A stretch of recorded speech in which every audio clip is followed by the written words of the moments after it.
Hello welcome back to my YouTube channel. So ಇವತ್ತೇನಪ್ಪ ಅಂದರೆ 1 ಮಂತಿಂದ 2 ಮಂತ್ಸ್ವರೆಗೂ pregnancy journey ಹೇಗಿರುತ್ತೆ ಅಂತ ನಾನು ಹೇಳ್ತಿದ್ದೀನಿ.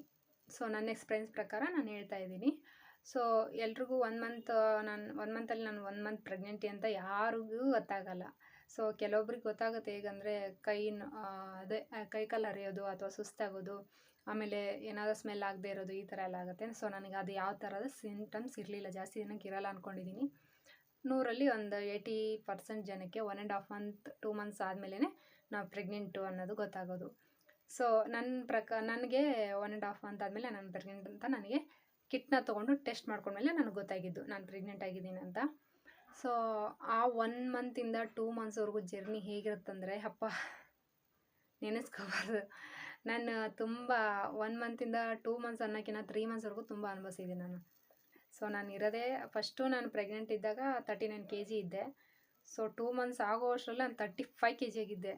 ಸೊ ನಾನು ತುಂಬ ವಿಚಿತ್ರ ಅನ್ನಿಸ್ತು. ನಾನು ಪ್ರೆಗ್ನೆಂಟಿ ಕಿಟ್ನ ತೊಗೊಂಡು ಟೆಸ್ಟ್ ಮಾಡ್ಕೊಂಡ್ಮೇಲೆ ಆಸ್ಪತ್ರೆಗೆ ವಿಸಿಟ್ ಮಾಡಬೇಕು ಅಂತ ಅಂದ್ಕೊಂಡೆ. ಆದರೆ ನಮ್ಮ ಮನೇಲೆಲ್ಲ ಏನಂದರೆ ಇವಾಗಲೇ ಹೋಗಬೇಡ, ಟ್ಯಾಬ್ಲೆಟ್ಸ್ ಎಲ್ಲ ಕೊಡ್ತಾರೆ, ಸೊ ಅದರಿಂದ ಮಿಸ್ಕ್ಯಾರೇಜ್ ಆಗೋ ಚಾನ್ಸಸ್ ಜಾಸ್ತಿ ಇರುತ್ತೆ ಅಂತ. ನಮ್ಮ ಅಕ್ಕ ಕೂಡ ಹೋಗಿದ್ದರು. ಅವ್ರದ್ದು ಒಂದು 2-3 ಪಪ್ಪು ಇದೇ ಥರ ಆಗಿದೆ. ಸೆಕೆಂಡ್ ಪಪ್ಪು ಅಂದರೆ ಫಸ್ಟ್ ಪಪ್ಪು ಚೆನ್ನಾಗಿದೆ, ಸೆಕೆಂಡ್ ಪಪ್ಪು ಅವರು ಡಾಕ್ಟ್ರನ್ನ ಕನ್ಸಲ್ಟ್ ಮಾಡಿ ಬಂದ ಮೇಲೇ ಅವ್ರದ್ದು ಮಿಸ್ಕ್ಯಾರೇಜ್ ಆಗಿದೆ. 1.5 ಮಂತ್ಗೆ ಅಕ್ಕಿ ಜಾಸ್ತಿ ಆಸ್ಪತ್ರೆಗೆ ಹೋಗಿ ಟ್ಯಾಬ್ಲೆಟ್ಸ್ ಎಲ್ಲ ತೊಗೊಂಡು ಸೊ ಈ ಥರ ಎಲ್ಲ ಮಾಡೋದಕ್ಕೆ ಒಂದು 2-3 ಪಪ್ಪು ಮಿಸ್ಕ್ಯಾರೇಜ್ ಆಗಿದೆ. 3 ಮಂತ್ಸ್ 4 ಮಂತ್ಸ್ ಒಳಗೂ 2 ಮಂತ್ಸ್ ಒಳಗೂ ಮಿಸ್ಕ್ಯಾರೇಜ್ ಆಗಿದೆ.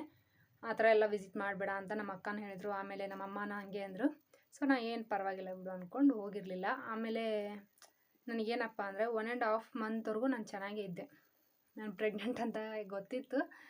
ಕಿಟ್ನ ತೊಗೊಂಡು ಟೆಸ್ಟ್ ಮಾಡ್ಕೊಂಡಿದ್ದೆ, ನಾನು ಆರಾಮಾಗಿದ್ದೆ. ಆದರೆ 1.5 ಮಂತ್ ಆದಮೇಲೆ ನನಗೆ ವಾಮಿಟ್ ಬರೋದು, ಆಮೇಲೆ ಇದು ರೊಟ್ಟಿ ಮಾಡಿದ ಸ್ಮೆಲ್ ಆಗದೆ ಇರೋದು, ಏನಾದರೂ ಒಗ್ಗರಣೆ ಕೊಡ್ತಾರ ಅಂದರೆ ಮನೆ ಬಿಟ್ಟು ಆಚೆ ಹೋಗಿ ಕೂತ್ಕೋತಿದ್ದೆ. ಅಷ್ಟೊಂದು ಸ್ಮೆಲ್ಲಿಂಗ್ ನನಗೆ ಜಾಸ್ತಿ ಇತ್ತು.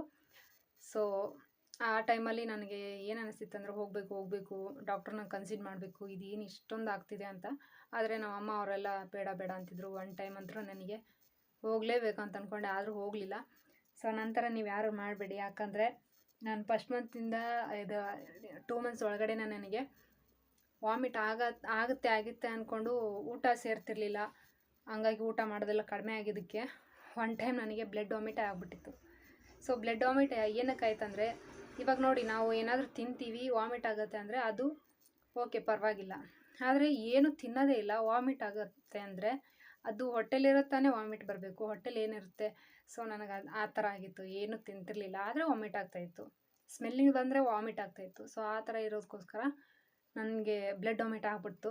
ನನ್ನ ಹಸ್ಬೆಂಡ್ ತುಂಬ ಭಯ ಬಿದ್ದು ನನ್ನ ಆಸ್ಪತ್ರೆಗೆ ಕರ್ಕೊಂಡೋದ್ರು ಡಾಕ್ಟ್ರ್ ಹತ್ರ.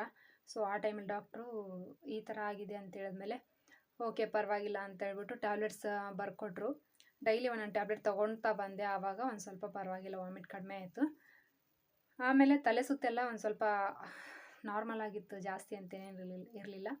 ಇತ್ತೀಚೆಗೆ ಡಾಕ್ಟ್ರನ್ನ ಕನ್ಸಲ್ಟ್ ಮಾಡಿದ್ಮೇಲೆ ನನಗೆ ವಾಮಿಟ್ ಕಡಿಮೆ ಆಗಿದ್ದು ಅದು ಒಂಥರ ಖುಷಿ ಅನ್ನಿಸ್ತು ನನಗೆ. ಡಾಕ್ಟ್ರ್ ಏನೋ ಇಲ್ಲ ನೀವು ಊಟ ಮಾಡಿದೆ ಈ ಥರ ಇರೋಕ್ಕೋಸ್ಕರ ಬ್ಲಡ್ ವಾಮಿಟ್ ಆಗಿದೆ, ಏನೂ ಪರವಾಗಿಲ್ಲ ಅಂತ ಹೇಳಿದ್ರು. ಆವಾಗ ಸಮಾಧಾನ ಆಯಿತು.